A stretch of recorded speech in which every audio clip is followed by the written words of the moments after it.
দিকে ডাকা ওমান আহসান কাওলাম মিম্মান দাআ ইলাল্লাহ ওয়া আমিলা সালিহান ওয়া ক্বালা ইন্নানি মিনাল মুসলিমিন ওমান আহসান কাওলাম মিম্মান দাআ ইলাল্লাহ। আল্লাহ পাক রব্বুল আলামিন বলতেছেন তার থেকে উত্তম কথা, দামি কথা কার হতে পারে যে মানুষকে আল্লাহর দিকে ডাকে। বলেন না সুবহানাল্লাহ। বেশি না, আপনিও দামি হইতে পারেন। আপনি নামাজে আসতেছেন, এক ভাইকে বললেন ভাই আসেন নামাজে আসেন, আপনার সন্তানকে নামাজে দাওয়াত দিয়ে আসেন, আপনার স্ত্রীকে নামাজে দাওয়াত দিয়ে আসেন, আপনিও দামি হয়ে যাইতে পারবেন। এখানে যারা আছে কথা বলবে, যাদেরকে আল্লাহ তাআলা কবুল করছে, আল্লাহ তাআলা বলছে এরা দামি, যে এরা মানুষকে আল্লাহর দিকে ডাকতেছে। এখানে যারাই বলবে, যারাই বসবে, যারাই কথা বলবে, কোরআন ও হাদিস থেকে কথা বলবে, সবাই একই কথা বলবে যে আল্লাহর হুকুম মেনে নাও, নবীর সুন্নাত তরিকার উপর জীবনকে চালাও, জীবন সুন্দর হয়ে যাবে। আল্লাহ রাসূলকে যদি কেউ মেনে তার জীবনকে চালাইতে পারে, আল্লাহ তাআলা বলতেছে তার দুনিয়া আখিরাত উভয় জায়গায় শান্তির ফয়সালা আমি আল্লাহ তাআলা করে দেব। সুবহানাল্লাহ। এজন্য হায়াতের জিন্দেগি ভাই কয়দিন আছে? আপনাদের এইখানে কিন্তু মানুষ এই কয়জন না, দেখা গেছে এখনো কত মানুষ। এই জায়গার দাম যদি সবাই বুঝতো, জানতো। সবসময় উলামায়ে কিরাম বলতেছে যে কোরআনের মাজলিস দুনিয়ার ভিতরে সবথেকে উত্তম মাজলিস, জান্নাতি বাগান। এটার মূল্য কখন বুঝে আসবে? যখন আমি আল্লাহকে ভালোবাসা শুরু করব, আল্লাহকে মহব্বত করব। যে আমরা সবাই জবান দিয়ে বলি আমি আল্লাহকে ভালোবাসি, নামাজ ছেড়ে দিতেছি, আমি আল্লাহকে আল্লাহ রসুলকে মহব্বত করি, যে আমার ভিতরে সুন্নাত তরিকা নাই। যে এরকম না যে আপনার যেটা আপনি বিশ্বাস করবেন এটা জবান দ্বারাও বলতে হবে, আপনার অন্তর দ্বারাও বিশ্বাস করতে হবে, কাজেও পরিণত করতে হবে। এটার নাম হলো ঈমান। যে মুখে বলা, অন্তর দিয়ে বিশ্বাস করা, কাজে পরিণত করা। আমি বলতেছি আমি মুসলমান, আমি আল্লাহ তাআলার গোলাম, কিন্তু দেখা যাচ্ছে আমি নামাজ ছেড়ে দিতেছি, আমি আল্লাহর হুকুম ছেড়ে দিতেছি। সামনে রমাদান মাস আসতেছে, অনেক মুসলমান দেখা যাবে রোজাও ছেড়ে দিবে। আছে কি নাই বলেন? অনেক মুসলমান এরকমও আছে যে রোজা রাখে না। সামনে রমাদান মাস আসতেছে, দেখবেন অনেক মানুষ, অনেক মুসলমান রোজা ছেড়ে দিতেছে, কিন্তু আবার দাবি করতেছে আমি মুসলমান। এমন মুসলমান তো আল্লাহ তাআলা বলছে ইয়া আইয়ুহাল্লাযীনা আমানুত্তাকুল্লাহ, হে ঈমানদার বান্দা বান্দীগণ, ইত্তাকুল্লাহ, তোমরা আমাকে ভয় করো, হাক্কা তুকাতি, হক আদায় করে ভয় করো। ওয়ালা তামুতুন্না ইল্লা ওয়া আনতুম মুসলিমুন, মুসলমান না হয়ে মৃত্যুবরণ কইরো। এখানে একটা কথা দেখেন, আল্লাহ তাআলা ঈমানদার বান্দা বান্দী বলে ডাক দিল, লাস্টে বলতেছে মুসলমান না হয়ে মইরো না। বোঝা গেল কি? আচ্ছা, ঈমানদার কি মুসলমানরা হয় না কাফেররা হয়? মুসলমানরাই তো ঈমানদার হয়। আবার লাস্টে বলছে মুসলমান না হয়ে মইরো না। বোঝা গেল আমি যেমন মুসলমান এরকম মুসলমান না, আল্লাহ তাআলা যেমন মুসলমান হইতে বলছে তেমন মুসলমান হওয়া লাগে। ঠিক কিনা কথা? যে আমার মুসলমানটা কেমন? যে আমার কাছে যেটা ভালো লাগে আমি সেটা মানি, যেটা ভালো লাগে না সেটা ছেড়ে দিই। এরকম না যে আমার কাছে ভালো লাগলেও আল্লাহর হুকুম মানতে হবে, ভালো না লাগলেও মানতে হবে। আল্লাহর হুকুম যেটাই হোক সেটা ভালো লাগলেও মানতে হবে, না লাগলেও মানতে হবে, মেনে নিতে হবে। কারণ আমি যেখানে চাকরি করি, আমার বস যদি আমাকে একটা হুকুম করে, এখন ওই হুকুমটা আমার ভালো লাগতেছে না, আমি যদি ছেড়ে দিই, আমি না করি, অস্বীকার করি, আমার পরে বস রাগ হবে কি হবে না? চাকরি যাওয়ারও সম্ভাবনা আছে। আল্লাহ তাআলার হুকুম যেখানে, সেইখানে যদি আমার দ্বিমত থাকে তাহলে ঈমান হারা হয়ে যাওয়ার সম্ভাবনা আছে। ঠিক কিনা কথা? এজন্য মুসলমান হইল প্রকৃত মুসলমান। ইয়া আইয়ুহাল্লাযীনা আমানু দুখুলু ফিস সিলমি কাফা, হে ঈমানদার বান্দা বান্দীগণ, তোমরা প্রবেশ করো ইসলামের ভিতরে পুঙ্খানুপুঙ্খ। যে এরকম না যা মন চায় তাই মানলাম, যা মন চায় তা ছেড়ে দিলাম, এরকম মুসলমান আল্লাহ তাআলার কাছে গ্রহণযোগ্য হবে না। এজন্য আল্লাহ পাক রব্বুল আলামিন আমাকে আপনাকে বারবার সতর্ক করতেছে যে তোমরা শয়তানের অনুগত করো না, আমার হুকুম মেনে চলো, আমি যেটা বলি সেটা শোনো। আমার হাবিবের উপর যে কোরআন নাজিল করছি এই কোরআনের পথে চলো। ইহদিনাস সিরাতাল মুস্তাকিম, মুস্তাকিমের পথে চলো, সোজা পথে, সঠিক পথে, সরল পথে চলো, এদিক ওদিক যেও না। আমি আল্লাহ পাক রব্বুল আলামিন তোমাদের জন্য জান্নাত রেডি করব যদি তোমরা আমার গোলাম হইতে পারো। আল্লাহ পাক রব্বুল আলামিন বলেন, ইন্নাল্লাহা আশতারা মিনাল মুমিনিনা আনফুসাহুম ওয়া আমওয়ালাহুম বিআন্না লাহুমুল জান্নাহ يقاتلون في سبيل الله فيقتلون ويقتلون وعدا عليه حقا في التوراة والإنجيل والقرآن ومن أوفى بعهده من الله فاستبشروا ببيعكم الذي بايعتم به وذلك هو الفوز العظيم আল্লাহ পাক রব্বুল আলামিন বলেন, আমি ইমানদার বান্দা বান্দির সাথে ক্রয় বিক্রয় করেছি, বেচা কিনা করেছি। আল্লাহু আকবার। আমার আপনার সাথে আল্লাহ পাক রব্বুল আলামিন কিনা বেচা করে। কি কিনা বেচা করছে? ইন্নাল্লাহা আশতারা মিনাল মুমিনিনা আনফুসাহুম ওয়া আমওয়ালাহুম বিআন্না লাহুমুল জান্নাহ। আল্লাহ পাক রব্বুল আলামিন বলেন, ইমানদার বান্দা বান্দি তার জান মাল আমাকে দিয়ে দেবে, আমি আল্লাহ তাআলার বিনিময়ে জান্নাত দেব। বলেন না সুবহানাল্লাহ। তাহলে জান মাল কার? বলেন আল্লাহ তাআলা। আমি বলি আমার জান, আমার মাল, আমার এই, আমার সেই। আল্লাহ বলেন তোমার কিচ্ছু না, তুমি আমার। আর তুমি যদি আমার হয়ে যাও আর আমি যদি তোমার হয়ে যাই, যখন আল্লাহ তাআলা আমার হয়ে যাবে, আমি যখন আল্লাহর রব বলে স্বীকার করব, আল্লাহ তাআলা বলেন, কোন বান্দা বান্দী বলেন আমার রব আল্লাহ তার যত কিছু দরকার প্রয়োজন দুনিয়ায় চলার জন্য আমি আল্লাহ তাআলা সব কিছু দান করব। বলেন না সুবহানাল্লাহ। ইন্নাল্লাযীনা ক্বালু রাব্বুনাল্লাহ, নিশ্চয়ই যদি কোনো আল্লাহর বান্দা বান্দী বলেন যে আমার রব আল্লাহ, ইস্তেকামতের সাথে থাকে এই কথার উপর, সুম্মা ইসতাকামু তাতানাজ্জালু আলাইহিমুল মালাইকা, আল্লাহ তাআলা তারপর ফেরেশতা নিযুক্ত করেন। বলেন না সুবহানাল্লাহ। সে ফেরেশতা বলে, আল্লাহ তাখাফু, তোমার কোনো ভয় নাই, ওয়ালা তাহজানু, তোমার কোনো পেরেশানিও নাই। বলেন না সুবহানাল্লাহ।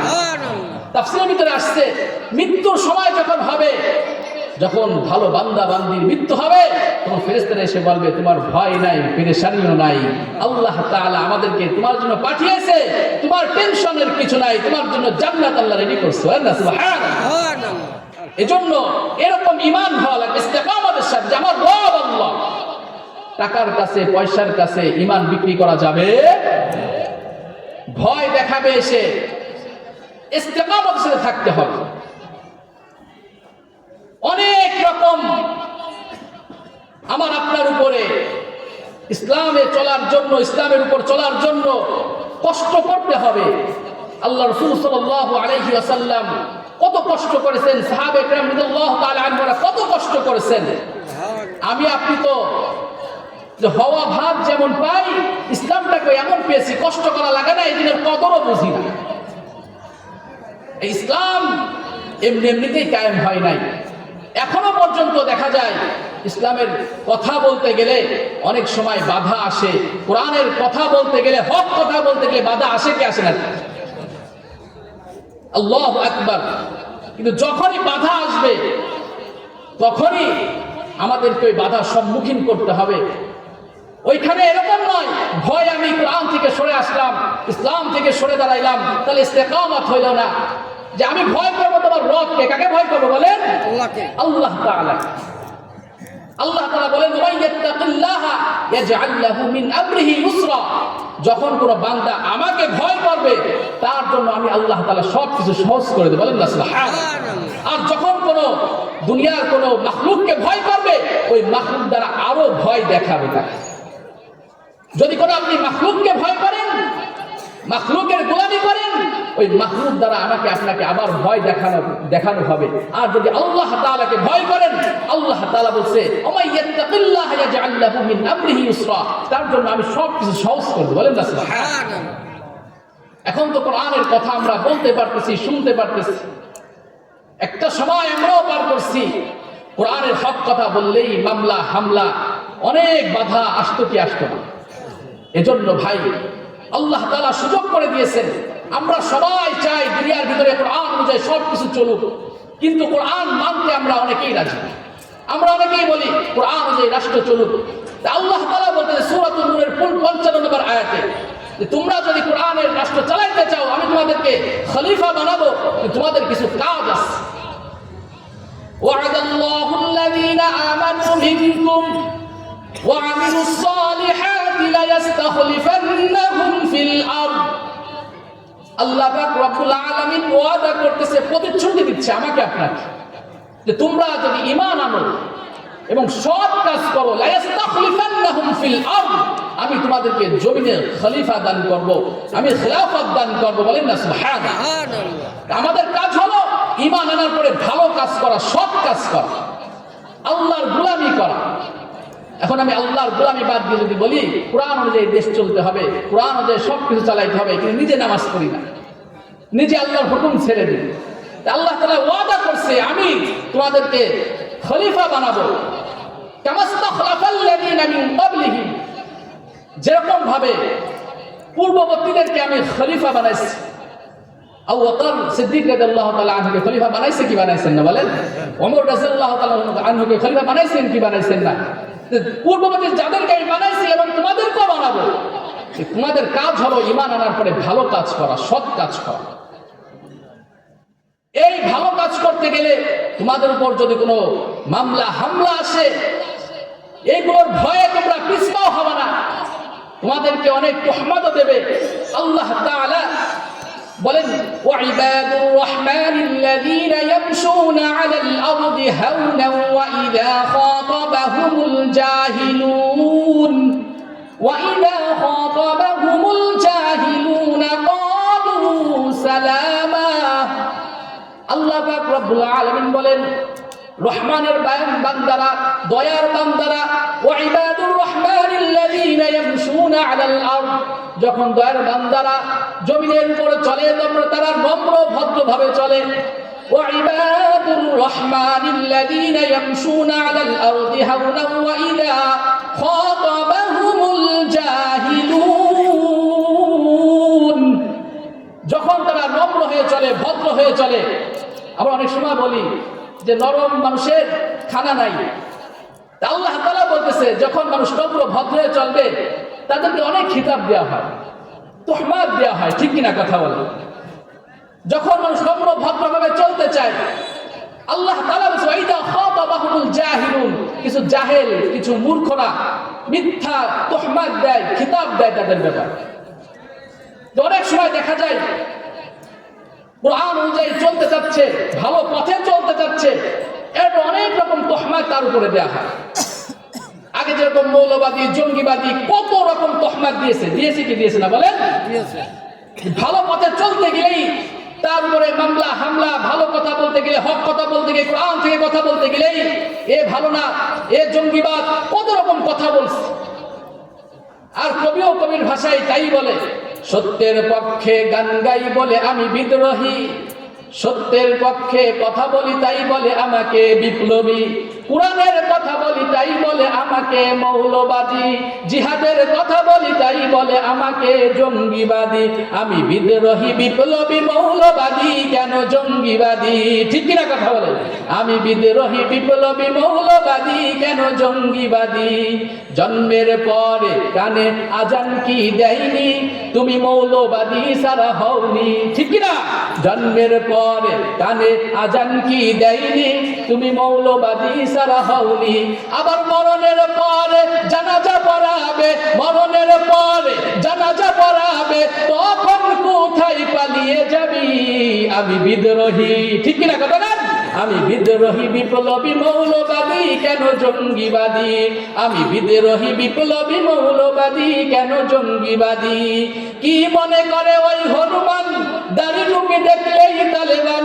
ঠিক কিনা? একসময় এরকম গেছে, মানুষ দাড়ি রাখতেও ভয় পাইছে, টুপি মাথায় দিয়ে রাস্তায় হাঁটতেও ভয় পাইছে। ঠিক কিনা কথা কান? আল্লাহ তাআলা এখন আমাকে আপনাকে সুন্দর ব্যবস্থা করে দিয়েছেন, এরপর যদি আমি টুপি ছেড়ে দিই, দাড়ি ছেড়ে দিই, নামাজ ছেড়ে দিই, আল্লাহ তাআলা বলতেছেন তোমাদেরকে আমি খলিফা বানাবো। কিন্তু কাজ হলো ঈমান আনার পরে সৎ কাজ করা। কিন্তু আমি কাজ না করে যদি আমি সেই খলিফা হতে চাই, খালি বোকামি ছাড়া আর কিছুই না। এজন্য আগে আল্লাহ তাআলার গোলামি করতে হবে। সাহাবায়ে কেরামরা সংখ্যায় কম ছিল, কিন্তু তারা আল্লাহ তাআলাকে ভালোবাসতে, মুহাব্বত করছে, আল্লাহর গোলামি করছে। আল্লাহ তাআলা সাহায্য পাইছে কি পাইছে না, কথা বলেন। তা এখনো পর্যন্ত আমি আপনি মুসলমান যদি আল্লাহর গোলামি করি, এখনো পর্যন্ত আল্লাহ তাআলা আমাদেরকে সাহায্য করবেন, ঠিক কিনা কথা কয়? আল্লাহ পাক রব্বুল আলামিন স্বচক্ষে দেখাইছে। আল্লাহ পাক রব্বুল আলামিন বলেন ওয়াইদ ইয়ামকুরু বিকাল্লাযীনা কাফারু লিয়ুসবিতুকা আও ইয়াকতুলুকা আও ইখরিজুক ওয়া ইয়ামকুরুনা ওয়া ইয়ামকুরুল্লাহ ওয়াল্লাহু খায়রুল মাকিরিন। আল্লাহ পাক রব্বুল আলামিন আযান হচ্ছে, আযানের জবাব।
এইখানেই নামাজ হবে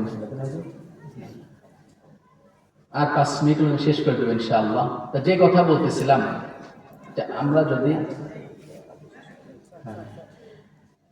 যদি আল্লাহ তাআলার গোলামি করতে পারি, আল্লাহ তাআলা আমাকে আপনাকেও সাহায্য করবেন ইনশাআল্লাহ। এজন্য গোলামি হবে কার? আল্লাহ তাআলার জমিনে আল্লাহর গোলামি হবে ইনশাআল্লাহ। যেহেতু আল্লাহ তাআলা বলছে যদি কোনো বান্দা বান্দি তার জান মাল আমাকে দিয়ে দেয়, আমি আল্লাহ তাআলা তাকে জান্নাত দেবের বিনিময়ে। জান মাল কার জন্য বলেন? আল্লাহ তাআলা। সাহাবায়ে কেরামরা এইভাবেই সবাই এইভাবেই তাদের জীবনকে চালাইছে, যে জান মাল আল্লাহ তাআলা। তা আল্লাহর রাসূলকে আল্লাহ তাআলা বলছেন, ওয়াইদ ইয়ামকুরু বিকাল্লাযীনা কাফারু লিয়ুসবিতুকা আও ইয়াকতুলুকা আও ইউখরিজুকা। যখনই কাফেররা ষড়যন্ত্র করলো যে আপনাকে বন্দী করবে, আপনার মাতৃভূমি থেকে আপনাকে বের করে দিবে, হ্যাঁ, এই ষড়যন্ত্র যখন তারা করতেছে, আল্লাহ তাআলা বলেছে ওয়ায়ামকুরুনা ওয়ায়ামকুরুল্লাহ, তারাও ষড়যন্ত্র করে আর আমি আল্লাহ তাআলাও কৌশল করি। বলেন না সুবহানাল্লাহ। ওয়াল্লাহু খায়রুল মাকিরিন। আল্লাহ পাক রব্বুল আলামিন বলেন, আমার কৌশল হলো উত্তম কৌশল। ঠিক কিনা কথা বলেন? এজন্য যত আম্বিয়া কিরাম নবী রাসূলগণ দুনিয়ায় আসছে, সবাই কষ্ট সহ্য করছে, কষ্টের পরেই দেখা গেছে যে শান্তি আসছে। এজন্য আমরাও আগে আল্লাহ তাআলার গোলামি করব, কষ্ট করব, এরপরে আল্লাহ তাআলা শান্তির ব্যবস্থা করবেন ইনশাআল্লাহ। আমাদের প্রথম কাজ হলো, আমরা ইমানের আনার পরে আমরা সবাই মুসলমান, ইমান আনছি, আমাদের এখন কাজ হলো ভালো কাজ করা, সৎ কাজ করা। পারবো তো ইনশাআল্লাহ? ভালো কাজ করবো তো ইনশাআল্লাহ? আল্লাহর হুকুম মানবো তো ইনশাআল্লাহ? সামনে রমাদান মাস আসছে, রোজা রাখবো তো ইনশাআল্লাহ? আল্লাহ তাআলা আমাকেও কবুল করুক, আপনাদের সবাইকে কবুল করুক। বলেন আমিন। ওয়া আখিরু দাওয়ানা আলহামদুলিল্লাহি রাব্বিল আলামিন। এখানে নামাজ হবে, যাদের ওযু নাই ওযু সেরে ফেলেন।